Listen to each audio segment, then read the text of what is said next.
Let be some life. ఇప్పుడు నేను పెళ్ళికి పోయి గుత్తికి పోయి వస్తుంటే మా టీవీ వాళ్ళు మా న్యూస్ ఫోన్ చేశారు. ఫోన్ చేసి సార్ సాక్షిలో వస్తాను సార్ అది ఇది అన్నాడు. నేను సాక్షి చూడలే, ఏమీ చూడలేదు అని చెప్పి కూర్చుంటే అంత లోపల మా అబ్బాయి నాతో వెనకాల కూర్చున్నాడు. చూస్తే ఏదో మెసేజ్ వచ్చింది, సాక్షి ఇది వచ్చింది. ఏమని వచ్చిందంటే బెంగళూరులో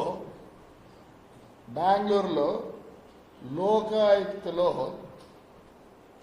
అక్కడ లోకాయుక్త అంటే ఇట్స్ ఓన్లీ ఆఫీసర్స్కి, నాట్ ఫర్ ప్రైవేట్ పీపుల్. అక్కడ మా ఎమ్మెల్యే గారు, తాడిపత్రి ఎమ్మెల్యే గారు కేసు వేశారు. ఎవరి మీద? వాళ్ళ మీద. ఈ బండ్లన్నీ ఉన్నాయి, మీరు సరిగ్గా రిజిస్ట్రేషన్ ఇవన్నీ సరిగ్గా చూడలే అని ఆఫీసుల మీద వేసినాడు. అది నేను కంటెంట్ చూస్తే అది. నేను అడిగేది ఏమంటే అక్కడ ఎందుకు కోర్టుకు పోయినారు అని అడుగుతాను.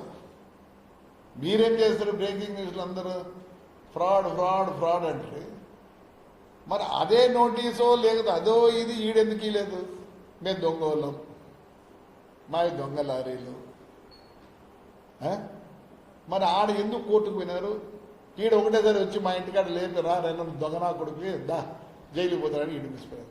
Why that difference is there? అంటే ఇక్కడ మీకు జరుగుతుంది కాబట్టి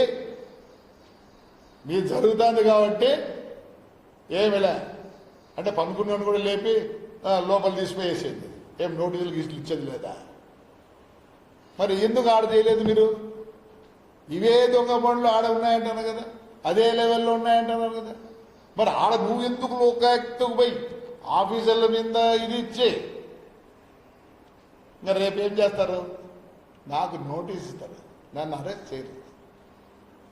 మరి ఈడెందుకు జరిగింది అంటే ఇది మీది, మీ పరిపాలన, మేము ఏం చేసినా ఏమి కాదు, కరెక్ట్ ఇంతేనా? మరి ఈ వద్దు నేను అడితే అడిగేది అదే లా అండ్ ఆర్డర్ ఆడ ఎట్లా మీరు పోయినారో ఈడ కూడా నాకు అదే హక్కు ఉంది కదా. నేను citizen of India, I have every right. But ఇక్కడ రైట్స్ లేవు. ఏముంది ఇక్కడ? ఒకటే, వాట్ ఐ సే ఇస్ లా అంటారు. ప్రతిదానికి ఒకటి ఉంటుంది. నన్ను ఏం చేసినారు? ఐపీఎస్ సెక్షన్ కింద బుక్ చేసినారు. నో, సెంట్రల్ యాక్ట్ ఉంది, మోటార్ సెంట్రల్ యాక్ట్ అని ఒకటి ఉంది, దాని మీద బుక్ చేయాలి. మరి ఆడ ఎందుకు లా ఒబీడియంట్ మీరు? బికాజ్ మీది ఆడ జరగదు కాబట్టి లోకాయుక్తకు పోయి ఆఫీసర్లు వాళ్ళు ఏదో చేసినారు అని చెప్పినాక వాళ్ళు ఏం చేస్తారు? నాకు నోటీస్ ఇస్తారు. నాయన పలానా వాళ్ళు నీ మీద మోపినారు, ఏమే రా. ఇప్పుడు యాక్ట్ అంతా ఒకటే ఉంటుంది కదా, ప్రతి లీగలైజేషన్ కూడా అంతా ఒకటే కదా, కోర్టులు అన్నీ ఒకటే కదా, లా అన్నీ ఒకటే కదా. మరి ఈడ లేని ఆడెందుకు వచ్చింది? అది ఏమి? వాళ్ళు ఎవరో పెట్టింటే పర్వాలేదు. మా ఎమ్మెల్యే గారు పొద్దుపోయి ఆయన ఒక ఆల్దోలో సంతకం పెట్టి నాకు ఇచ్చి, ఇప్పుడు వాళ్ళకి ఇచ్చాడు ఇంకా నాకు రాలే నోటీసు. లోకాయుక్తలు ఇవ్వమని ఇచ్చినారు, మీరు ఆఫీసర్లు ఫ్రాడ్ చేసినారని ఇచ్చినారు. ఆఫీసర్లు లోకాయుక్తకు పోయినారు. లోకాయుక్త ఏం చేస్తారు? కన్సర్న్ ఆఫీసర్లకు రేపు ట్రాన్స్పోర్ట్ కమిషనర్కి పంపించచ్చు. అయ్యా చూడండి ఏందో ఇది వచ్చింది కేసు, వాళ్ళ మీద కేసు మోపినారు. ఇప్పుడు మీరు దొంగోళ్ళు దొంగతనం రిజిస్టర్ చేసినారు అని. అప్పుడు ఏమవుతుంది? Enquiry starts. అంతేగాని రేపు పొద్దున వచ్చి నన్ను లోపలికి తీసుకొస్తారా? మరి ఈడెందుకు జరగలేదు అదే పని? ఎందుకంటే there is no law and order in Andhra Pradesh, please. Whatever they say law, what? ఇప్పుడు చూస్తున్నారు, మొన్న ఏదో వస్తే మీరు చూసిన జక్కల చెరువులో మళ్ళీ నాకు బెయిలబుల్ సెక్షన్ వేసి ఇది ఉంది. ఏమరండి ఎవరో తిట్టినారంటే అది నేను చెప్పింటే తిట్టాను. అందుకని జాగ్రత్త పడండి అందరు. నేనంటే భరించడానికి రెడీగా ఉన్నా, పబ్లిక్ చెప్తానా ఇక్కడ లా అండ్ ఆర్డర్ లేదు. ఒకటి చిన్న ఎగ్జాంపుల్, ఈడ ఏమీ చేయకుండా ఊరికి రాత్రి వచ్చి పట్టకపోయి కేసు పెట్టి లోపలికి వేస్తారు. సెక్షన్లు ఏమేమి పెడతారు? ఐపీఎస్ సెక్షన్లు పెడతారు, 10 years ఇంప్రిజన్మెంట్ ఇది పెడతారు. అందుకని మాకు బెయిల్ కూడా లేదు. మీరు 7 years ఇంప్రిజన్మెంట్ పెడితే మాకు ఇక్కడ బెయిల్ ఇస్తారు మేజిస్ట్రేట్. ఇప్పుడు రేపు ఏం సెక్షన్లు వేస్తారాడా? లేరు. వాళ్ళు ఏ సెక్షన్ లేరు. చూస్తారు ఏముంది. ఇది నిజంగానే మేము ఫ్రాడ్ చేసింటే 6 months ఇంప్రిజన్మెంట్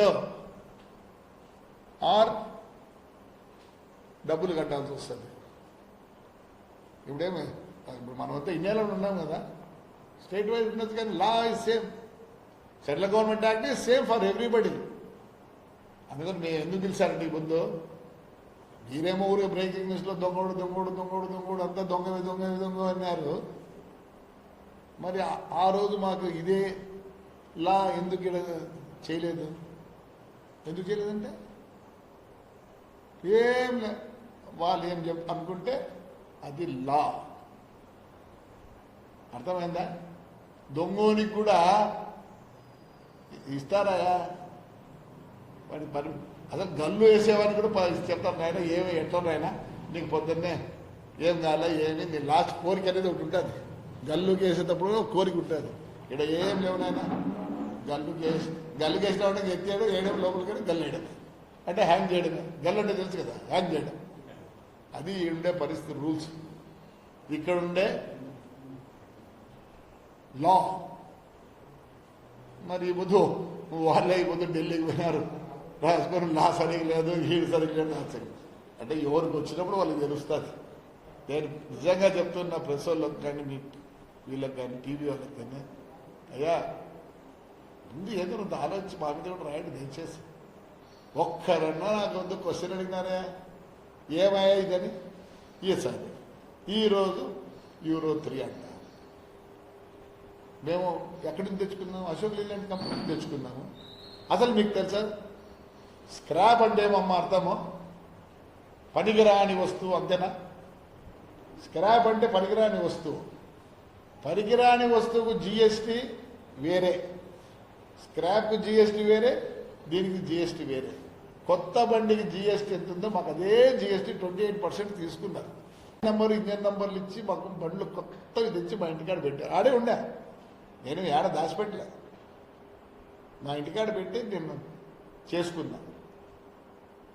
కంపెనీ ఇచ్చింది. మరి ఆ పొద్దు అడిగినారా జిఎస్టీ ఎంత అని? ఎవరైనా ఈ పొద్దు అడుగుతారు జిఎస్టీ ఎంత అని? కొత్త బండి 28%, స్క్రాప్కి వేరే. అసలు ఇంకోటి చేస్తాను, ద్వారబంధానికి ట్యాక్స్ జిఎస్టీ వేరే, డోర్కి జిఎస్టీ వేరే. తెలియదు. దొంగ దొంగ దొంగ అంటే. ఇంకోటి మేము ఏ నెలలో ఈ పొద్దు కాదు, ఈ సెకండ్, ఈ నిమిషంలో, ఈ సెకండ్లో చేస్తారు రిజిస్ట్రేషన్. ఎందుకు? అవి స్పెషల్ స్టేటస్ ఉండే స్టేట్లో కాదా? చెప్పండి. ఇన్కమ్ ట్యాక్స్ లేదు ఆడ. ఎంప్లాయీకి ఇన్కమ్ ట్యాక్స్ పర్సెంటేజ్తో కట్టాలా. Everything exempted they. ఆడ ఈరోజు కూడా ఆంధ్రప్రదేశ్లో మా బస్సు పోతే 30 బర్తులకే చేసేది, ఆడపోతే 36 చేస్తారు. మేమంతా ఆడ 36 చేసుకొచ్చుకుంటున్నాం. ఈడ టన్నేజ్ ఒకటి ఇస్తే ఆడ 12 టన్నులు ఎక్కువ ఇస్తారు. ఇవన్నీ తెలియదు. ఎందుకంత డిఫరెన్స్ ఉంది చెప్పండి. ఈరోజు కర్ణాటకలో స్లీపర్ లేదు, తమిళనాడులో స్లీపర్ లేదు, కేరళలో స్లీపర్ లేదు, ఏమి తెలంగాణలో స్లీపర్ లేదు. ముందు ఆంధ్రాలో ఉండేది. కేసీనేని నాని కొట్లాడినప్పుడు ఇక్కడ స్లీపర్ వచ్చింది. అప్పుడు కూడా అవన్నీ అక్కడ రిజిస్ట్రేషన్స్ అని కొట్లాడింది. మరి ఇప్పుడు స్లీపర్లు ఏం చేస్తారు? వీడైతే 30 ఇస్తారని చెప్పి నాగాల్యాండ్, మేఘాలయ, ఏఆర్పై అక్కడ 36 చేసుకొని వస్తున్నాం. 36 బర్తులు చేస్తారు. ట్యాక్స్ ఒకటే ఇంక్రీజ్, కానీ బస్సు ఒకటే, టైర్లు అరుగుదల అదే, డీజిల్ అదే, మాకు 6 సీట్లు ఎక్కువ వస్తుంది. ఇవన్నీ ఉన్నా కాబట్టి పోతాను. అవన్నీ తెలుసుకోండి. దొంగలు అంటే ఈ పొద్దు ఏమైంది? కార్లన్నీ చిక్కినాయి. మేము అట్లా దొంగతనం చేయలేదు. మాకు కంపెనీ అమ్మింది 0 మార్క్ 3 మార్క్ 6. ఈ పొద్దు మార్క్ 4 లేదు. రండి ఇప్పుడు మార్క్ 4 రిజిస్టర్ అవుతుంది. ఎందుకు 31st వరకు మళ్ళీ ఎగ్జామ్షన్ ఇచ్చినారు. అరిచింది అందరూ Euro 3. ఇప్పుడు 25 ఏళ్ళ బస్సులు తిరుగుతున్నప్పుడు Euro 3 2019లో పోయిందే. దానికి ఉండదా వాల్యుయేషన్ కానీ ఇంకోటి కానీ? పొల్యూషన్ తగ్గియాలని చెప్పి పెట్టినారు, అంతే. నేను ఈ పొద్దు నేను తప్పు ఒకవేళ నేను చేసినానే అనుకుందాం తప్పు, ఈ సెక్షన్లన్నీ పెట్టకూడదు. వాళ్ళ జరుగుతుంది కాబట్టి ఈ సెక్షన్లు పెట్టినారు. మరి ఈ పొద్దు అదే కర్ణాటకలో వీలుపై ఒక ఖాతాలో పెట్టి వీలు లెక్క కట్టి లాయర్లకు ఎందుకు ఫైల్ చేస్తున్నారు? అది ఇది కూడా చేయాలి కదా. అంతే కదా, రూల్ ఈజ్ సేమా కాదా అని అడుగుతారు. నేను దొంగనే, but rule is same or not? Why that difference was there? ఈడైతే రాత్రి ఇంట్లో తెల్లవారుదలు పట్టుకుంటే 5 గంటలకు వచ్చి లేపి లోపలికి వేస్తారు. మరి ఆడ వేయలేదు ఈ బుద్ధు. రాండి పోదానండి, బెంగళూరు పోదానండి, నేను కమిషనర్ దగ్గరికి పోదానండి. ఈ will not arrest me because course of ఇది ఉంటుంది, దానికి ఒక కోర్స్ ఉంటుంది, లా ఉంటుంది, అన్నీ ఉంటాయి. ఈ బుద్ధి నీ కాడికి వచ్చేళ్ళకి లా అని చెప్పి లెటర్లు రాస్తారు. అంటే మా కాడికి వచ్చినప్పుడు ఏం లేవు, లా లేవా? వీకైనా లా ఉండేది. నీ కష్టం వచ్చినప్పుడు వాడు అట్లా ఉంటాడు వీడు ఉంటాడు రాస్తావు. మరి మా కష్టం వచ్చినప్పుడు నాకు ఛాన్స్ లేదే, ఎందుకు లే? మరి ఈ పొద్దు కర్ణాటకలో ఎందుకు ఇస్తాను మాకు ఆ ఛాన్స్? నువ్వు ఎందుకు చేయలేకపోయినా వాడు? నేను ఎందుకు ఇవన్నీ చెప్తానంటే ఆంధ్రప్రదేశ్లో లా అండ్ ఆర్డర్ లేదు, వాళ్ళకేమో లా అండ్ ఆర్డర్ ఉండాలా, ఏమీ మాట్లాడేదానికి లేదు, ఏమీ చేసేదానికి లేదు. ఏమో దీనికి కూడా ఏమన్నా 188 ఏ పెట్టి మళ్ళీ అరెస్ట్ చేస్తారో నాకు తెలియదు. మీతో మాట్లాడింది కూడా ఇంకా మీరు ఊరికి బ్రేకింగ్ న్యూస్ చాలా ఇచ్చండి. బ్రేకింగ్ న్యూస్ ఎవరికైనా పెడుతుర్లేండి, అందరిని ఇచ్చేద్దండి. మీరు బ్రేకింగ్ న్యూస్ పెట్టి పెట్టి పెట్టి పెట్టి ఏమైనా తెలుసా, మాకు బెయిల్ లీకుండా చేసింది. పాపం ఇప్పుడు వాళ్ళని అనకూడదు. ఇప్పుడు మన మేజిస్ట్రేట్లు కానీ జడ్జిలు కానీ వాళ్ళు పేపర్ ఎక్కువ చదువుతారు, చూస్తారు ఏమవుతుంది అని. ఓహో ఇంత గలాట్ అవుతుంది, ఇంత అవుతుంది, ఇంత అవుతుంది అని చెప్పి మాకు కొద్దిగా కష్టం వచ్చింది. అందుకే మిమ్మల్ని అందరినీ పిలిచినది. ఇప్పుడు సాక్షిలో రాకుండా పిలిచేది కూడా లేదు. ఏదో కొందరు పిలుచుకొని రాన్న ఇంట్లో ఉంటారు కదా, దీంట్లో కూడా ఇప్పుడు మీరు ఎట్లా మమ్మల్ని పక్కన పెట్టినారు ఒక్కో పార్టీని, ఒక్కో పార్టీని మీరు ఎట్లా పక్కన పెట్టారు, అట్లా కూడా మాకు కూడా పార్టీలు ఉంటాయి దీంట్లో, మీ దాంట్లో కూడా. ఏదో వాళ్ళని పిలుచుకొని దిగొద్దు. సాక్షి దయ వలన మిమ్మల్ని అందరినీ మళ్ళీ ఒకసారి చూస్తారా? ఏం సంతోషంగా ఉంది మిమ్మల్ని అందరినీ చూసిన దాంట్లో. Right, thank you. నేను ఒకటే చెప్తున్నా, ఇప్పుడు యూరో 4 వచ్చినాక నీ ముందర బండి పోతాంటే నువ్వు ఇట్లా అంటే నా నంబర్ ఏమి, దాని ఫైనాన్స్ ఏమి అన్నీ వస్తుంది, నీకే వస్తుంది. మరి ట్రాన్స్పోర్ట్ డిపార్ట్మెంట్ వాళ్ళు మేము పేపర్ పెడతానే వాళ్ళకి ఇచ్చినారు. ఇప్పుడు జిఎస్టీ కట్టినావా లేదా అనేది, జిఎస్టీ కడతానే అక్కడ ఒక సెంట్రల్ గవర్నమెంట్లో ఇది ఉంది, ఒక్కొక్క డిపార్ట్మెంట్, కార్లకు ఒకటి, బస్సులకు ఒకటి, లారీలకు ఒకటి ఇట్లా పెట్టినారు. జిఎస్టీ ఎంటర్ అయితేనే ఇక్కడ అందరికీ అన్ని ట్రాన్స్పోర్ట్కి వచ్చేస్తుంది. పలానా చాసీ నంబరు, పలానా చాసీ బయటకు వచ్చింది, పలానా మోటార్ సైకిల్ బయటకు వచ్చింది, పలానా కార్ బయటకు వచ్చిందని ఎంటర్ అయిపోతుంది. వీళ్ళ దగ్గర ఇమీడియట్గా ఈ యూరో 4లో వచ్చేస్తుంది. ఎనీవేర్ ఎనీ స్టేట్ ఆన్లైన్ ఇట్లా అంటానే నా నంబర్, నా చాసీ నంబర్, ఇంజిన్ నెంబర్ కొడితేనే ఇది కంపెనీ అమ్మిందా లేదా, దీనికి జిఎస్టీ కట్టినారు లేదా వచ్చేస్తుంది.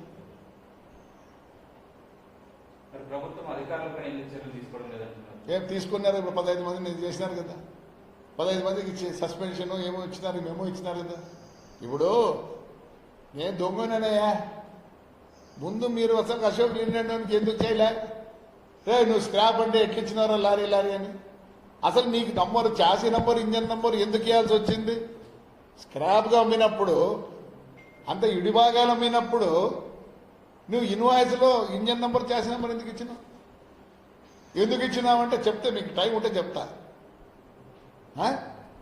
అయ్యా యూరో 3 అప్పుడు ఏమైందంటే ఒక లిమిట్ పెట్టినారు, ఈ నుంచి మీరు బండ్లు తయారు చేయకూడదు అని. అయితే ఏం చేసినారు, బండ్లు తయారు చేసేవాళ్ళు సుప్రీంకోర్టు పిన్నారు, పోరా నీకు 5 నెలలు ఇస్తా టైం అని ఇచ్చినాడు. మళ్ళీ తయారు చేసినారు, అవి అమ్ముడు పోతే మళ్ళీ మళ్ళీ ఇచ్చినారు. అట్లా 5 సార్లు ఇచ్చినారు. 6వ సారి ఏం చేసి పొద్దునూలు ఇస్తానని మళ్ళీ చేసినారు. వీళ్ళు చేసే వాళ్ళకి ఏమైంది, ఈలే 27,000 వెహికల్స్ నిలబడిపోయినాయి. గెలవడిపోతే ఏం చేసినారు? ప్రతి ఆర్టీఓ ఆఫీస్లో పోయినారు, కంపెనీ వాళ్ళంతా చేసుకుని ఏమో చేసుకున్నారు. ఎక్కడ సరే నేను దొంగ నా కొడుకుని దొంగోని నేను ఏఆర్లో చేసిన తాడిపత్రి ఎట్లా రిజిస్టర్ అయినాయి? ఎఫ్ఐఆర్లో ఏముంది? నేను 26 బండ్లకే నేను సాక్షి తెచ్చినాడు. ఎందుకంటే బ్యాంక్ ఇప్పుడు వైట్ మనీ ఇవ్వాలి, ఇవన్నీ ఉంటాయి, మా లోన్లు ఉంటాయి. ఇప్పుడు ఎఫ్ఐఆర్లు ఏముంది? 140 బండ్లకు ఎఫ్ఐఆర్ ఏముంది? 26 బండ్లే దివాకర్ రెడ్డి ట్రావెల్స్ అని ఉంది కదా, దివాకర్ ట్రావెల్స్కి 26 ఎఫ్ఐఆర్. నేను అబద్ధం చెప్పలేను కదా, మీరు స్టేషన్ పోతే తెలుస్తుంది. మరి 26కు 141 ఎట్లా చేసినారు? పట్టుకోవడం, కొట్టడము. నువ్వు ప్రభాకర్ చెప్పు, అసలు నేను ఎట్లా involved? I'm not involved. A bus A lorry నాకు పెడతలేదు. ఏం లేదు, ఎవరిని పట్టుకోవడం, మనం పట్టుకోవడం, కొట్టడం. ఇప్పుడు ఆర్టీఓ ఆఫీసులో మీకు మోటార్ సైకిల్ ఉన్నాయేమో, మీరు ఏజెంట్కి ఇచ్చింటే మీరు కూడా దొంగలి బుద్ధు. ఎందుకంటే పోలీస్ సర్టిఫికెట్ ఆడ ఇస్తారప్ప, సంతకాలు పెడతారు. నేను ఎప్పుడు చేయలే, మేము చేయలే. ఎందుకంటే మేము ప్రొఫెషనల్ ఓనర్స్, ప్రొఫెషనల్ ట్రాన్స్పోర్టర్స్. మీకు ఓపిక మాకున్నారు, ఏజెంట్లు ఉన్నారు, చేసినాం. దాన్ని పట్టుకొని ఏం చేసి వాడోడో చేసినాడని చెప్పి కొట్టి దీంట్లో ఉమారెడ్డికి సంబంధం, ప్రభాకరెడ్డికి సంబంధం. మీకు మోటార్ సైకిల్ ఉంటే మేమని దొంగ సర్టిఫికెట్లు స్వామే. నీవు కూడా ఎస్ఐలు కానీ సిఐలు కానీ పోలీసులు కూడా ఓపిక కూడా పాపం ఆ పేపర్లు ఇస్తారు, తీసి సదనం పెట్టి చేసి పారేస్తాడండి. ఆర్టీఓ ఆఫీసులో చుట్టూ ఉండేటివి. నేను దొంగ అని ఇప్పుడు కార్లు కూడా నాగని చెప్తే పోతాను, దాంట్లో కూడా ఇరికిండే. మా ఊళ్ళో కూడా 2-3 తెచ్చారు సోమే, ఇరికిండి దాంట్లో కూడా. ఇప్పుడు నాకేం బాధ లేదు, నేను మళ్ళీ లోపలి పదనే రెడీ ఉన్నా.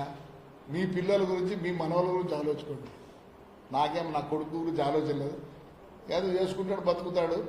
ఇంకా మీరు పూర్తి బతకనికపోతే ప్యాక్, కెనడాకో బనాడాకో ప్యాక్. మీ పిల్లలు అడిగిపోతారు. మా చేతగా రైతాంగం అంతా ఏముంది, ఎంతసేపు నేను బతకాల్సిందే. అందుకని నా బాధ అంతా ఎవరంటే, అందరూ ఏదైనా ఆలోచండి. అర్జునికి ఏదో ఉన్నింది కదా, స్వామి పాశుపాసత్వం ఏదో అంటారు, నాకు అట్లా తిరిగి సావద్దు. అట్లనే మనకు ఉండేదేమి కోర్టులు.